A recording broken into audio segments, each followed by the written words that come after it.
Hello guys, how's it going? My name is Dal, and by the time you're watching this video, a new set of class changes is arriving to the War Within live realms with the most recent set of hotfixes, some of which actually have went live technically yesterday, and some that are going to be going up later today. This new set of patch updates is there to really try to bring some balance to the class meta, buffing up everything that is underperforming for both PvE content, but also for PvP, while nerfing some of the more overperforming playstyles by a handful bit. And out of this update, actually a handful of classes are actually becoming some of the biggest winners of this change, which means brand new opportunity for you to play other hero specs than what you've played in so far, and an opportunity to explore a bunch of different builds and see those classes receive the most amount of gain when it comes to overall performance, which is always exciting to see. So for today's video, I wanted to highlight those 5 most affected, the biggest winners and the biggest losers of this newest set of patch notes, and go over their significance and how it may actually affect their performance and or gameplay. As always, if you want to keep up with the regular War Within updates, be sure to follow the channel and subscribe.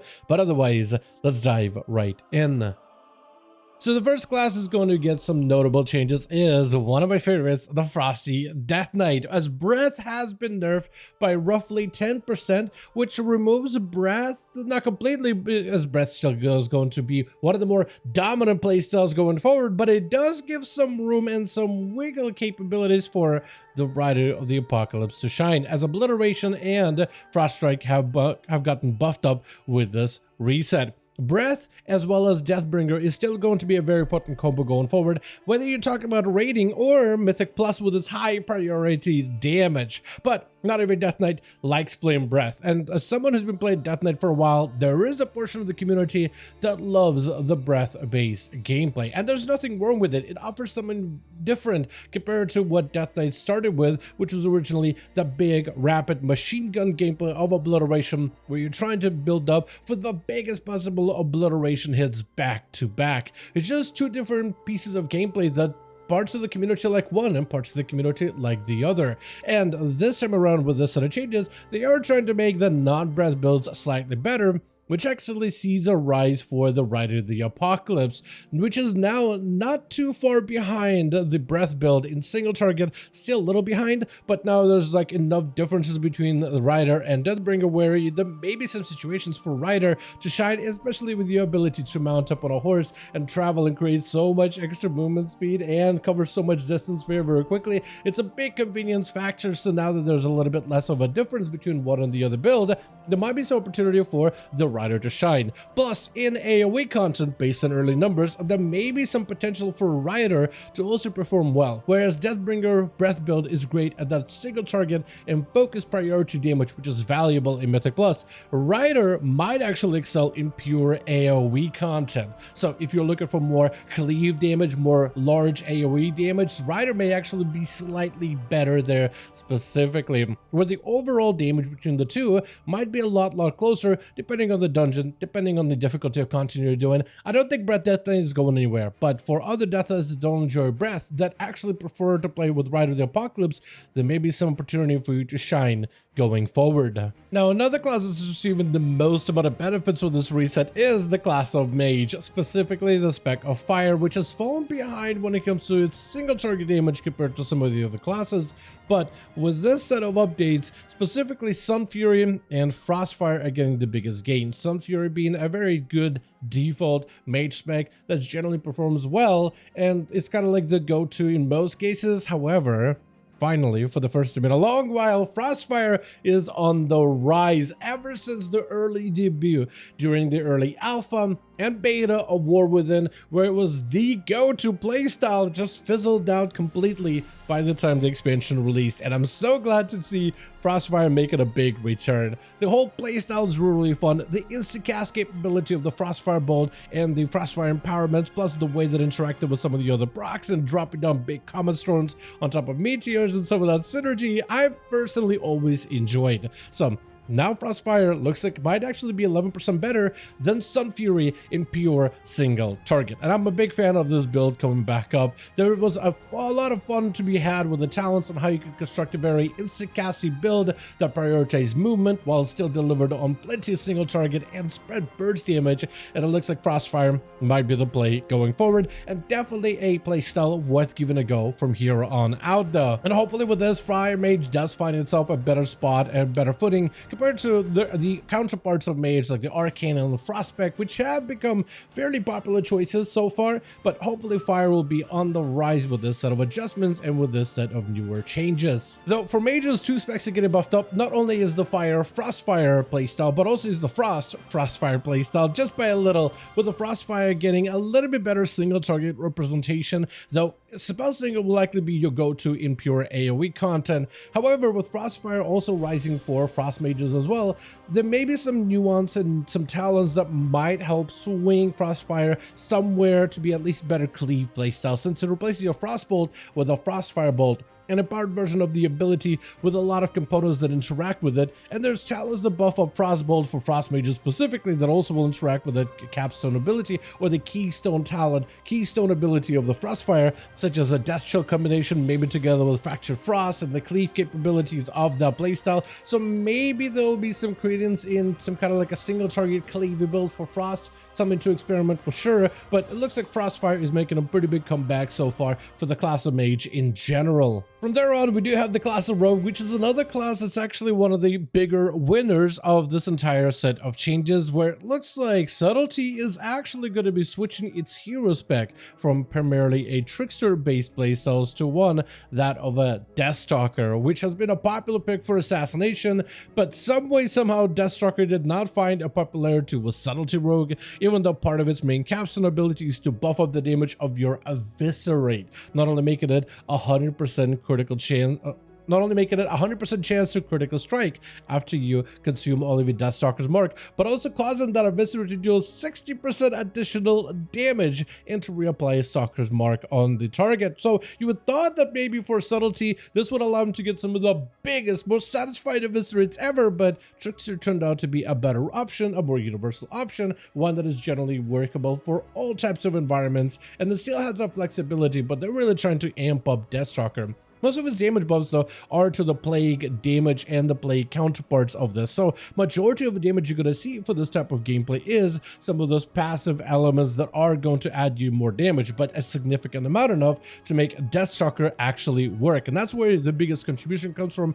is the significant numbers behind Deathstalker as a build. It's still hard to tell if Deathstalker will work well in M+, because they are trying to make it a little bit better by buffing the ability of Black Powder, which is an ability that Deathstalkers will primarily prioritize, though it's still hard to say if it's going to be played more than Trickster, because Trickster has this nimbleness to it, literally through Nimble Flurry, auto attacks, backstabs, shadow strikes, and eviscerates cleave nearby targets. You could have a very single target focused build while still being able to AoE everything around you. Deathstalker is a little bit different. It has some single target capability, but not a cleave single target capability. So it has more of like a singular focus playstyle to it still, but I don't know. We'll just have to see exactly where it will turn out at the end of the day. But it does always have this advantage of being able to set up for some of the biggest bursts available on targets, especially if those targets have a moment where they take additional damage. And that's where I think Deathstalker is really going to shine. Being able to manage around the playstyle and the debuffs of Deathstalker to line up with your cooldowns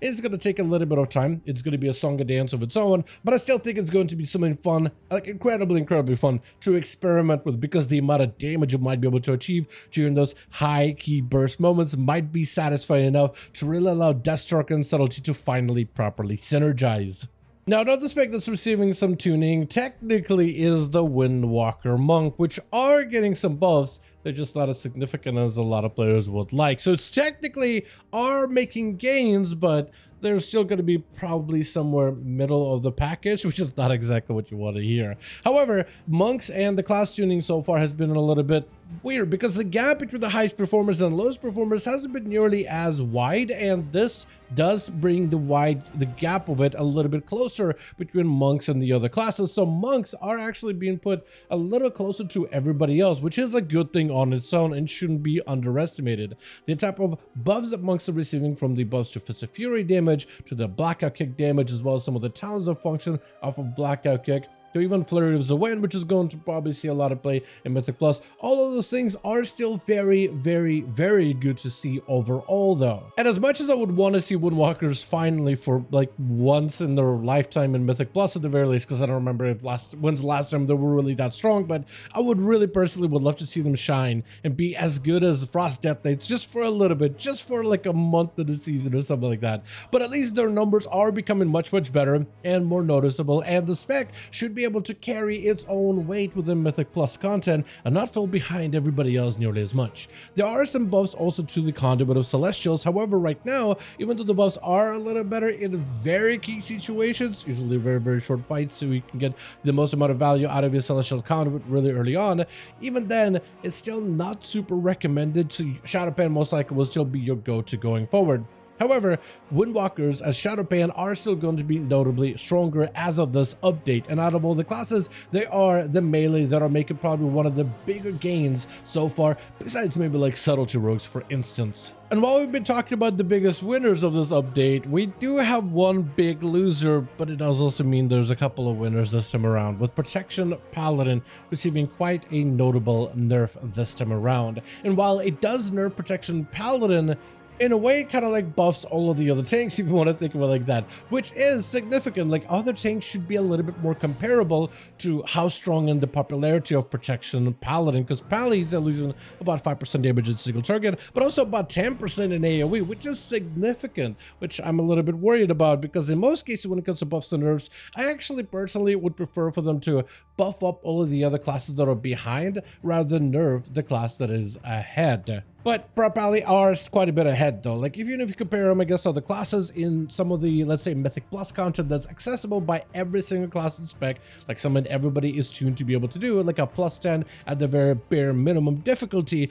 Prop Pallies are still quite ahead everybody else. There is a notable gap, and that's what they're really trying to shorten. Where I differ in terms of buffing and nerf, and where I'd like him to buff classes instead of nerf what is popular, is because the popular class, I think, establishes almost like the ceiling. And right now, as players are trying to push, this nerf to Protection Paladin is going to affect their ability to push content any further. Where if you were to buff up all the other tanks and even improve some of their talents and give them maybe some an update to their utility potentially, there could be an opportunity for those classes to catch up to Protection and then continue the push going forward, that continual growth. Because I'm a little afraid that when there are going to be nerfing Paladin, that might be staggering the ability for groups to push Mythic Plus content, for instance, or really push past their limits. However, I do hope that this type of change, and over the next few weeks, especially with 1107 coming out very, very soon, they will hopefully take a second look at some of the other tanks in the future, because I feel like there's still room for other tanks to shine.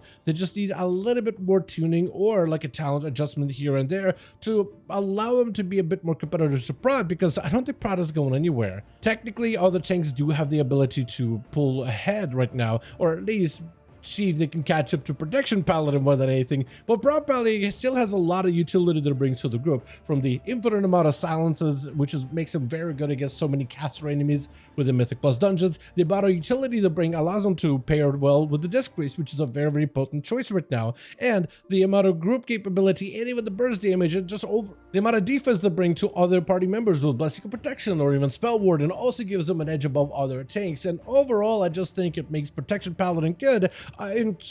in ways other than just raw damage, where I feel like that's where they could probably take a second look at all the other tanks and see if they could find ways for them to potentially get a bit more of a competitive edge going forward. Still, good news for the tanks. It is an opportunity to shine, and hopefully we'll see some more variety when it comes to tanks, healers, and DPS going forward for some of the higher end content, such as Mythic Plus, for instance. As always though, I do want to thank you all so much for checking out this update, and I hope you guys did enjoy the video. If you did enjoy it or found it informative, go ahead and give it a like. I would very much appreciate it. Also join our Discord community for any of the future updates or potentially future patch notes and changes. Let me know your thoughts in the comments down below, and as always, I'll see all of you guys in the next one.